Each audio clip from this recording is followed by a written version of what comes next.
In the summer of 1969, Los Angeles was drenched in a heatwave, but it wasn't the weather that made people lock their doors at night.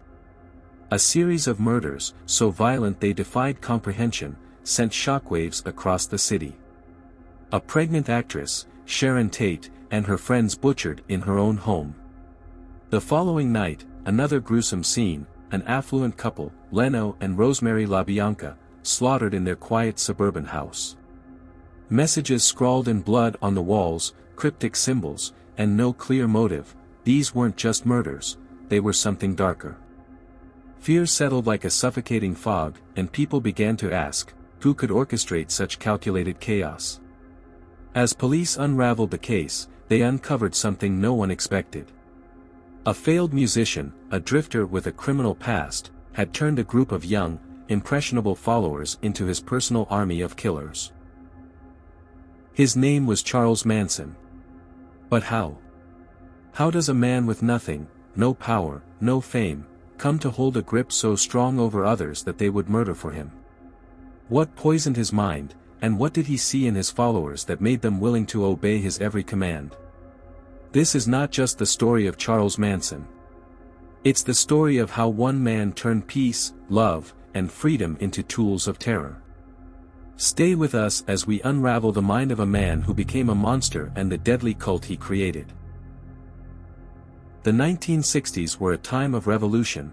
Freedom was the anthem, love was the language, and change was the promise. People searched for meaning in a chaotic world, chasing dreams of utopia. But for some, those dreams became nightmares. Amid the haze of psychedelics and rebellion, one man saw an opportunity. Charles Manson was no ordinary drifter. He was a master of persuasion, a self-styled prophet who turned the counterculture's ideals into tools of control. At the heart of it all was Spahn Ranch, a crumbling movie set where Manson and his so-called family found refuge.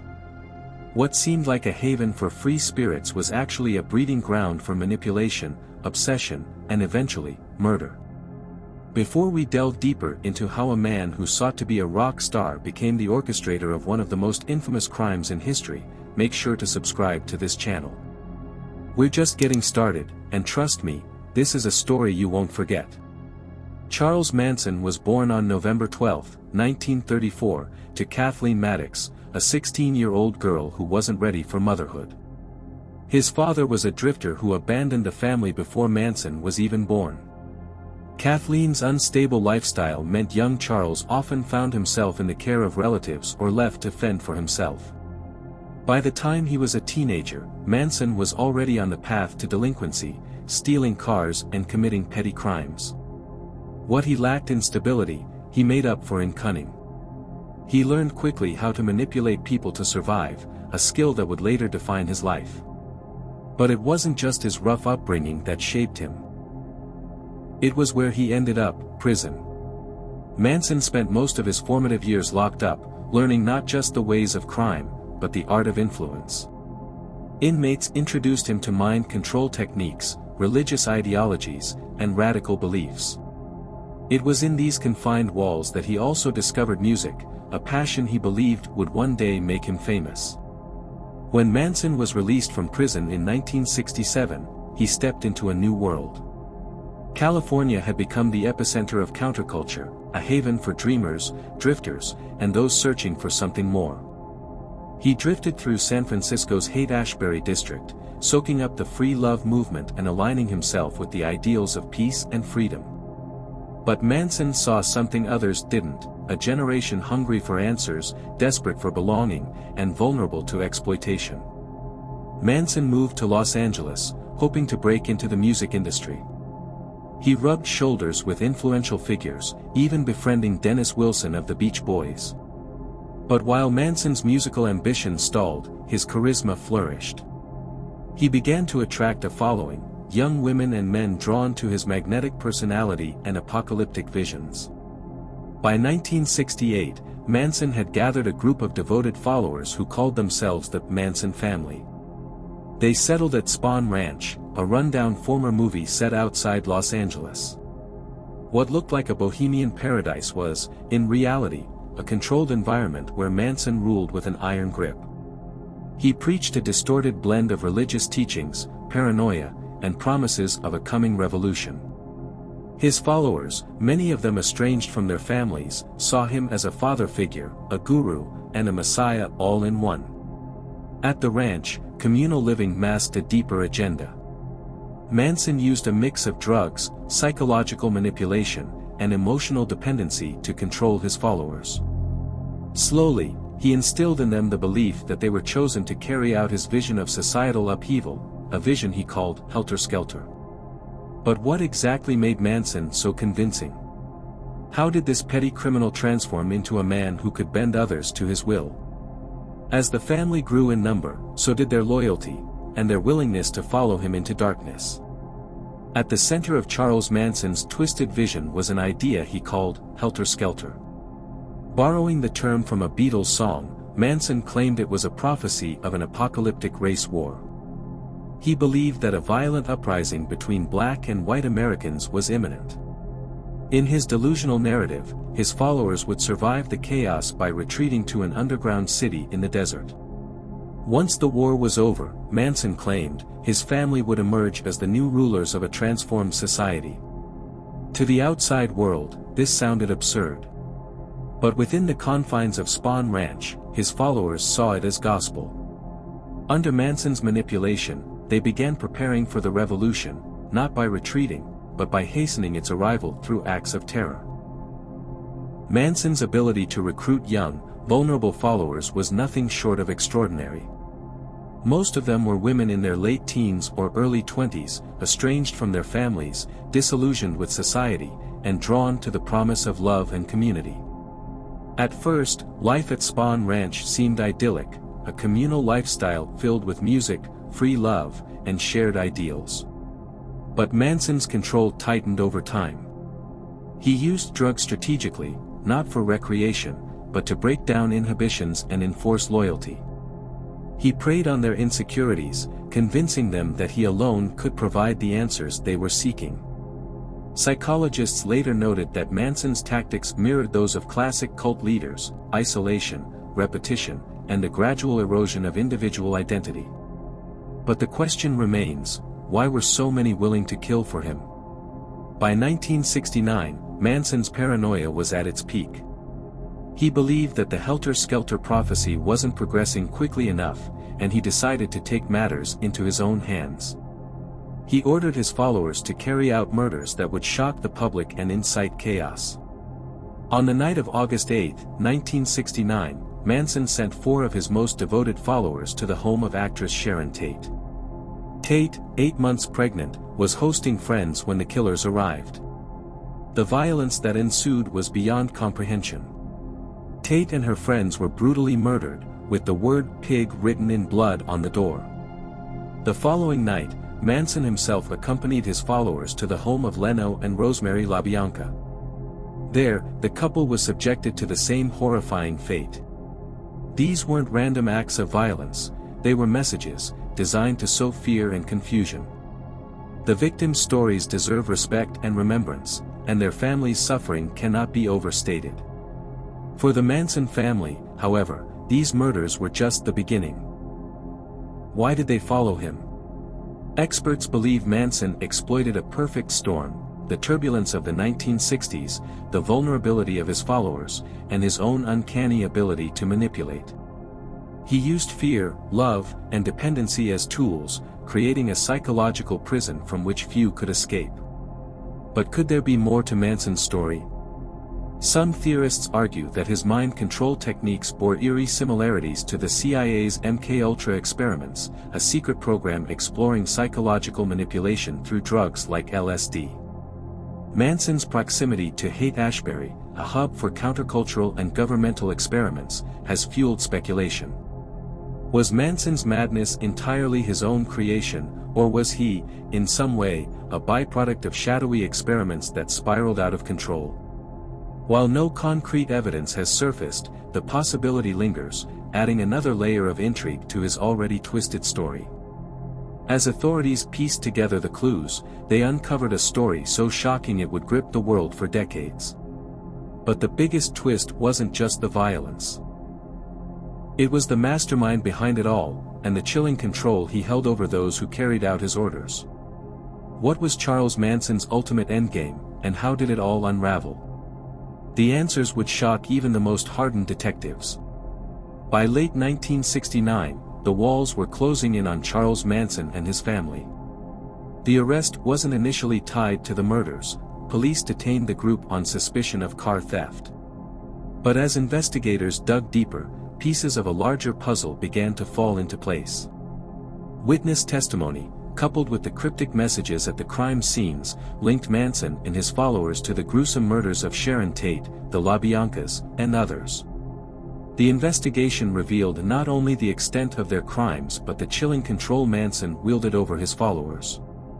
The trial of Charles Manson and his family began in 1970 and quickly became a spectacle. Manson's bizarre behavior in court stunned the nation. He carved an X into his forehead, a symbol of being crossed out from society, and his followers did the same in solidarity. His antics didn't stop there. He interrupted proceedings, made cryptic statements, and even attempted to physically attack the judge. His followers, unwavering in their loyalty, echoed his rhetoric, often chanting or singing in unison. But despite the theatrics, the evidence was damning. After months of shocking testimony and horrifying revelations, Manson and several of his followers were convicted of first-degree murder. They were sentenced to death, though their sentences were later commuted to life imprisonment after California abolished the death penalty in 1972. The Manson trial wasn't just a legal battle, it was a media circus. Headlines plastered across the country turned Manson into the face of evil, a symbol of everything that had gone wrong with the idealistic 1960s. Over time, Manson's image morphed into something larger than life. For some, he became a cautionary tale about the dangers of unchecked charisma and vulnerability. For others, he was a subject of morbid fascination, a human embodiment of chaos. While behind bars, Manson continued to exert influence. Through interviews with journalists, he spouted cryptic philosophies and maintained his innocence, claiming the system was to blame for his actions. His piercing eyes and erratic demeanor turned these interviews into chilling performances, further cementing his infamy. Manson's manipulative tendencies didn't fade with time. Even in prison, he received fan mail and attention from those still fascinated, or even enamored, by his persona. His death in 2017 at the age of 83 marked the end of his physical life, but not his legacy. Decades after the murders, Manson's story still casts a long shadow. Surviving family members of the victims continue to speak out, fighting to ensure his followers remain behind bars. In popular culture, Manson's influence endures. From films and documentaries to music and art, his story continues to captivate, horrify, and provoke debate. Was he a calculated mastermind, or a product of societal failures? The fascination endures, often towing the line between curiosity and exploitation. Manson's physical life ended in 2017, but his legacy lives on, both as a warning and a mystery. His name remains synonymous with manipulation, control, and senseless violence. The question we're left with is this: was Charles Manson a genius manipulator, or was he merely a reflection of the chaos around him? Maybe it's both. One thing is certain, his story, though terrifying, serves as a grim reminder of what happens when influence is wielded without conscience. Imagine it's 1968. The country is in turmoil. The Vietnam War dominates headlines, civil rights struggles rage on, and the assassinations of Martin Luther King Jr. and Robert Kennedy have left a sense of despair in the air. You're young, searching for meaning in a world that feels broken. One day, you meet a man. He's magnetic, confident, and seems to have all the answers. He talks about love, peace, and freedom, but in ways that make you feel seen, like he truly understands your pain. He offers you a community, a family, a purpose. Would you have followed him? Could you have walked away, or would his charm have pulled you in? The question of why someone would follow Charles Manson isn't simple. Cult experts suggest that people don't join cults, they are recruited. Manson didn't just preach his beliefs, he targeted the vulnerable. Many of his followers were young women who felt discarded by their families or society. Manson offered them what they craved most, belonging. He used flattery, drugs, and isolation to break them down, then rebuilt their identity around himself. Psychologists say Manson tapped into basic human needs, the desire for connection, purpose, and certainty. But what happens when those needs are exploited? How far can someone go when they believe they're part of something bigger than themselves? Picture yourself at Spawn Ranch, surrounded by people who hang on Manson's every word. At first, it seems harmless, sharing meals, singing songs, and talking about a better world. But then the tone shifts. The man you idolize begins to speak of violence, of a need to prepare for the revolution. Would you question him? Or would the fear of being cast out keep you silent?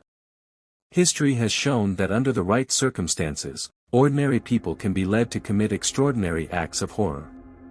So, the real question isn't just about Manson, it's about us.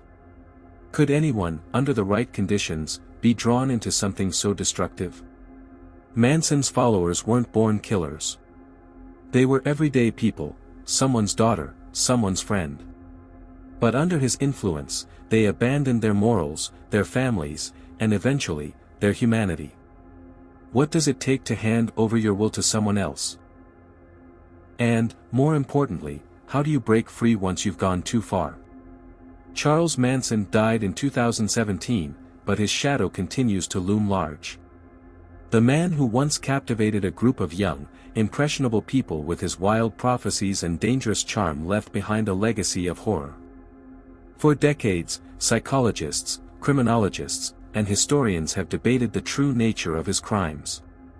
Was it his charisma alone that led to the bloody nights of 1969? Or was he simply the right predator at the right moment, feeding off the turbulence of an already fractured society? Some believe Manson's manipulation was unparalleled, that he possessed an innate ability to exploit the weaknesses of others. But others argue that he was a product of his environment, a man molded by neglect, incarceration, and the chaotic energy of the 1960s. Even after all these years, questions remain unanswered. How could so many people be so thoroughly convinced to follow his twisted vision? Were they victims of a larger societal failure? Or were they just as culpable, finding in Manson an outlet for their own darker instincts?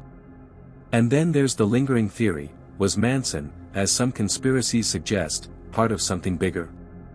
The whispers of CIA involvement through mind control experiments like MKUltra, while unproven, continue to fuel speculation. Perhaps we'll never know the full extent of what shaped Charles Manson, or his followers. One thing is certain, Charles Manson's story is not just about a man or his crimes. It's a mirror, reflecting the darkest corners of human nature. It shows us how fragile the line is between influence and control, between belief and fanaticism. As you think back on the horrors he orchestrated, consider this: the Manson family weren't monsters in the traditional sense. They were ordinary people who became capable of extraordinary evil. That is the true terror of this story, how close it feels to being possible, even for us. Thank you for watching this exploration into the twisted life and legacy of Charles Manson. If you're as fascinated by true crime as we are, subscribe for more deep dives into the stories that define human behavior. And tell us in the comments, was Charles Manson a master manipulator, or was his rise to infamy inevitable in a world already on edge? Let's discuss.